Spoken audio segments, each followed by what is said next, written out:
look him dead in his eyes like these, face to face with him. Put you 6 feet in the ground, getting dogged by 2 individuals. I walked back to the car with no shoes on.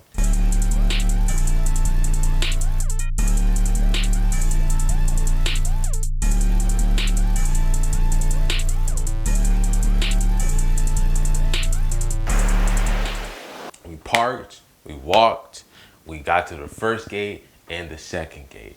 It's day 2 rolling loud. All that stuff that we did the first day, we learned from our mistakes. We know where all the stages are. We know where to get water. We know how much the water is gonna be. We know, we're experienced, we're seasoned well. So it's gonna be a smooth day, correct? I don't know. So who we here to see, right? It's the second day. Who's on the lineup that I'm personally here to see? So we have Uzi, Future, who is headlining. I gotta see my bro, Drown Millie. We're gonna talk about him in a second. And then most importantly, we got Ski Mask, the slump guy.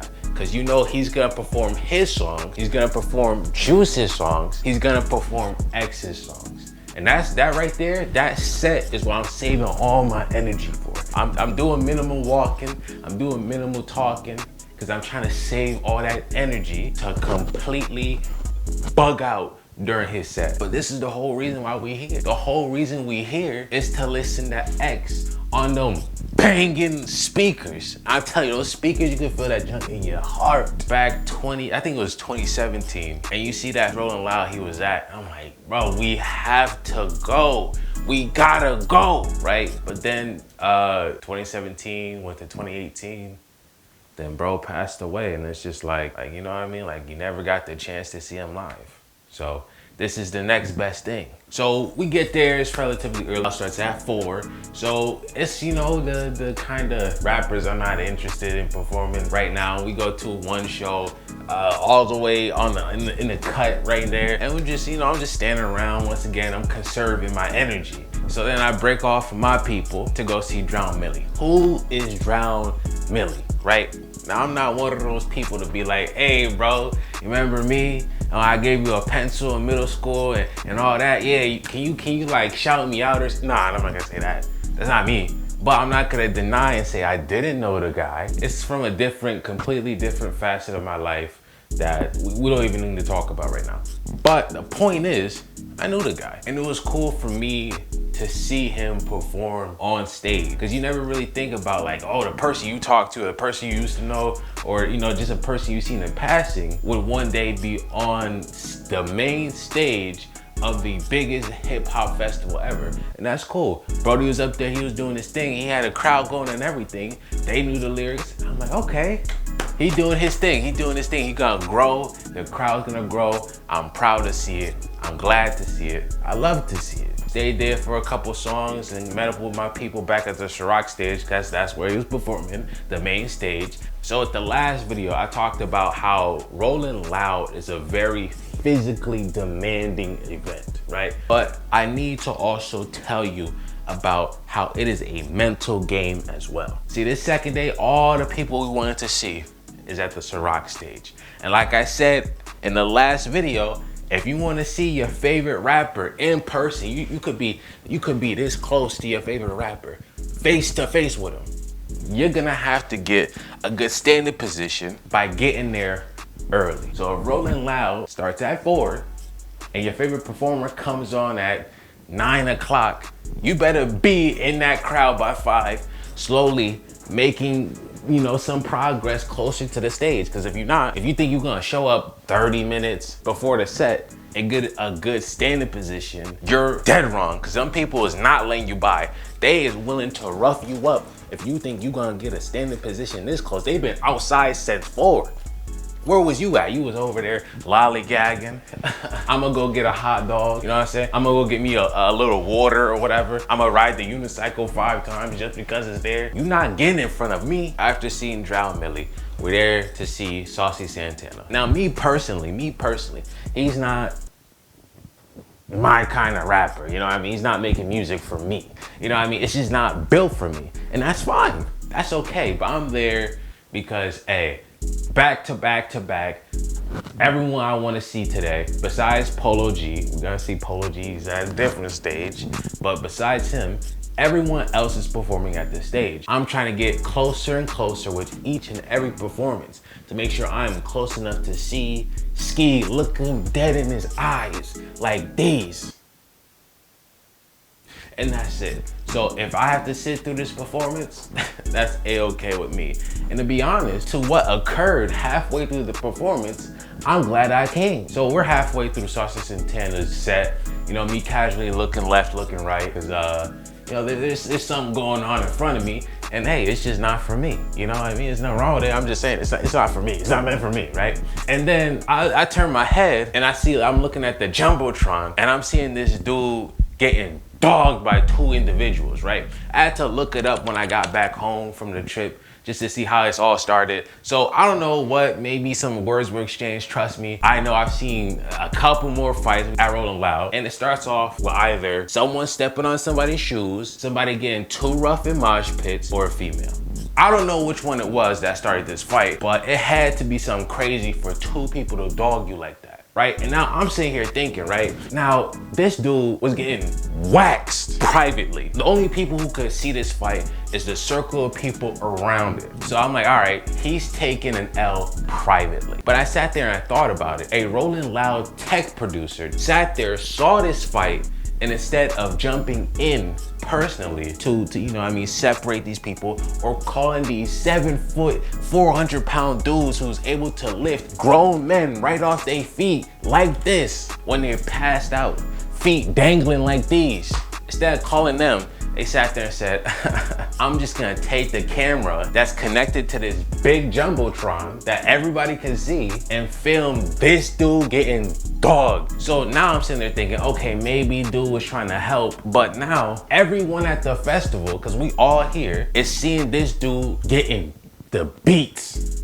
And you didn't have to do him like that. It was already embarrassing enough. I don't know where his friends was, but they didn't jump in. There was nowhere in sight. So I'm thinking Buddy came alone. Mistake number one. If he came with his girl, that's gonna be an awkward car ride home. You're just gonna have to chop that up as an L. She don't respect you no more.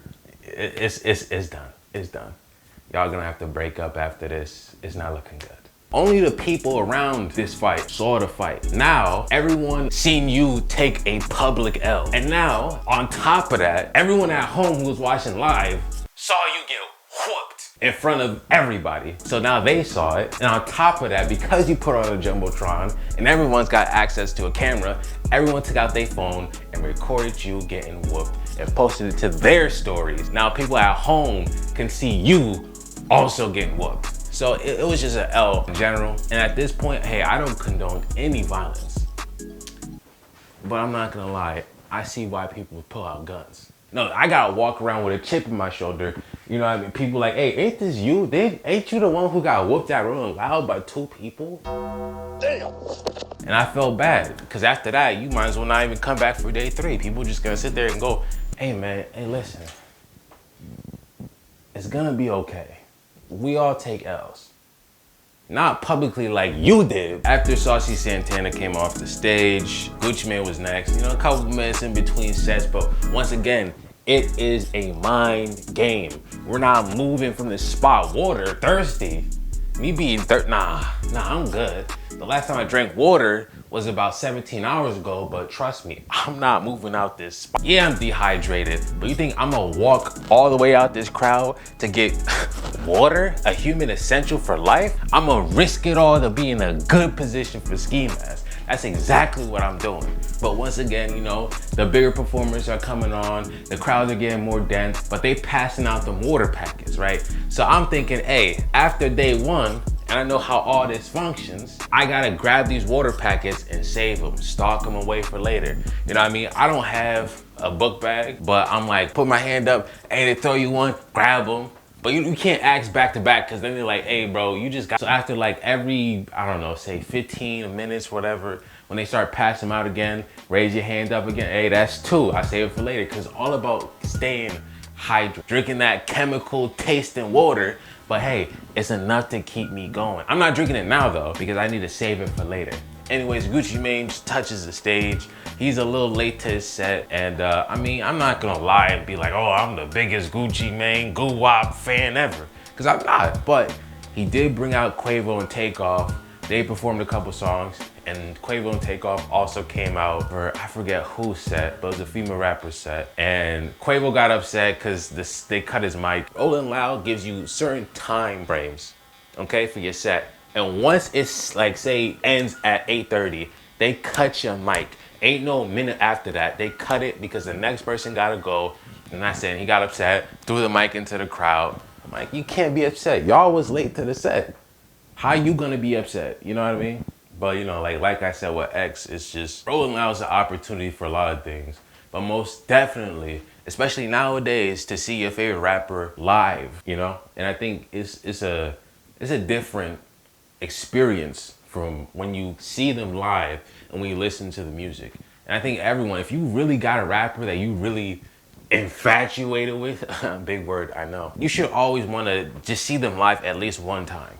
And I can say that I saw Quavo and Takeoff before, you know, all the stuff that happened recently with Takeoff. I mean, yeah, it's crazy because you don't know who's gonna be next. It could be your favorite rapper, and like, yeah, it just gives you an opportunity because tomorrow's not promised, really. So after Gucci Mane came and went, next was the City Girls, and that's when Quavo and Takeoff came out again. You know, they did a performance, and you know, I mean, once again, not for me. You know, it's almost time. I'm sitting there watching my clock. I'm like, hey, what time is it? Person behind me asking me, hey, what time is it? You know what I mean? When I pull out my phone, it's a really weird thing. Not really weird, but you get to meet people at Rolling Loud. Do I remember a single person's name? Absolutely not. It is what it is. It's like a window relationship. For as long as that window is open, we friends. But once that window is closed, it's closed for good. I don't know your name. I don't remember your face. I don't know where I know you from, but I'm glad I knew you at that time, you know? But yeah, you know, I'm checking the time religiously.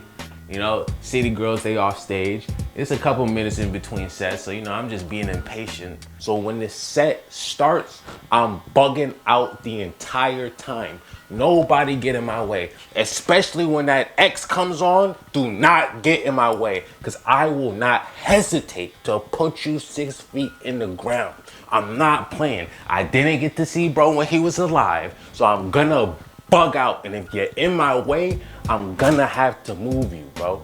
I'm gonna have to remove you from the premises, and I'm not playing.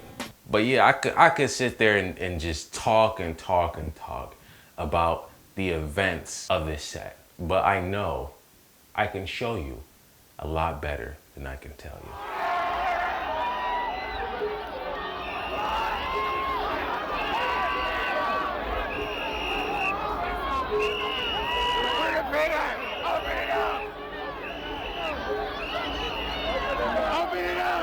Open it up!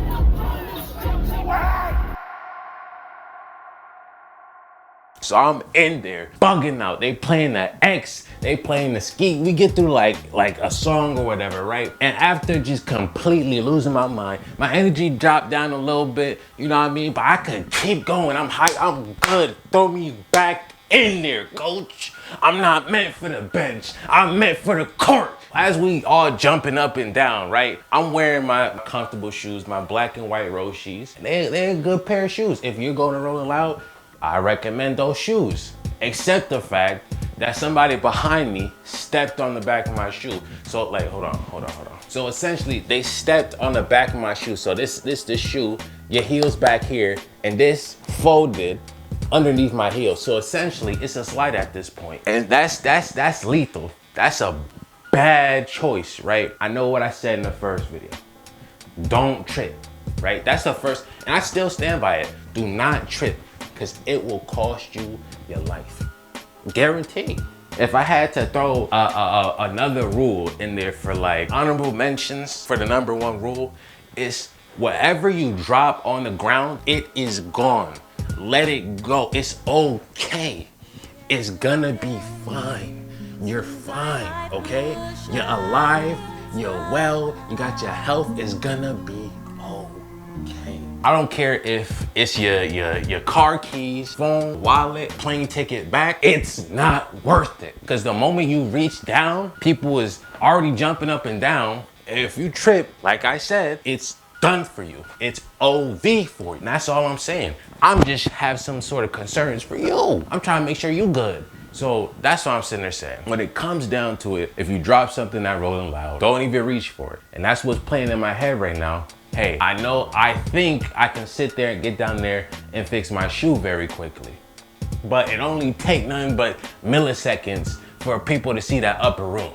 So what I'm gonna do is I'm going to briefly retreat into a thinner, less dense, and less populated area of the crowd. Cause we up close, we right there on the stage, we touching the stage pretty much. So I'm like, all right. Gotta retreat, fix my shoe, and we gotta get back in there on the court, coach. You gotta sit there, put me on the bench so I can fix my shoe, but then throw me back in the game. So as I am tactically retreating, the crowd starts swaying. Yeah, again with the swaying, right? Swaying left and right, up and down, right? But they bought me straight out of my right shoe. My ankle rolled over and it was gone. My shoe's gone. And I yell out, I lost my shoe. And the dude right next to me, looking at me face to face, cause I'm heading out, it's like, oh. So then at that point, I was like, hey man, I already lost my shoe. I'm sitting at the Ferris wheel trying to recollect my, my breath and all that. I just lost my shoe, so what was gonna happen? How am I gonna figure this one out? It's gone, it's fine, whatever. I took my left shoe off. I was like, hey, well, I'm not gonna find my right one. Throw it in the crowd. I was like, hey, I don't need the shoes apparently, because I feel stupid walking around with one shoe. And so after that, Ski got off stage. I turned up, whatever. I could have went harder, but my shoe gone. Uzi got on stage and I'm like, hey, I really want to be up there, but number one, I know I'm not gonna be able to really get up there because it's people, it's dense up there, number one. And number two, I don't have my shoes. People are jumping up and down and I do not feel like getting my feet or toes amputated because people were stomping on them. So I'm like, hey, I'm gonna do the best decision for me possible right now. I'm just gonna get midway through where I got tons of space around and just kind of enjoy as close as I possibly can. My shoes is gone, my feet's touching dirt, the dirt's kind of wet. It's kind of uncomfortable, but hey, I'm watching from a distance. But after that, Uzi, we had Future for the closer, and I think Polo G was going on at the same time. But we decided to leave early because the traffic was crazy. Like I said last video, it took us 2 hours. Once Rolling Loud was over, like after the closer, it took us 2 hours to get out because everyone's leaving at the same time. So we're like, all right, well, we'll beat the traffic and leave a little early. Cause I mean, Future, sure, but like, I don't know, we just wasn't feeling them at the time. So we left early. We didn't get to see Polo G. We didn't get to see Future. And I walked back to the car with no shoes on. We got in the car, we beat the traffic. It took like no time at all. We got something to eat, and then we went back to the Airbnb. And on the car right there, we're checking social media and Twitter and all that. And I'm sitting there looking at the phone, and clear as day, Future brings out Cactus Jack himself, Travis Scott, who hasn't performed since the incident of Astroworld. And I sit there and it kind of resonates with me. And then I'm just like,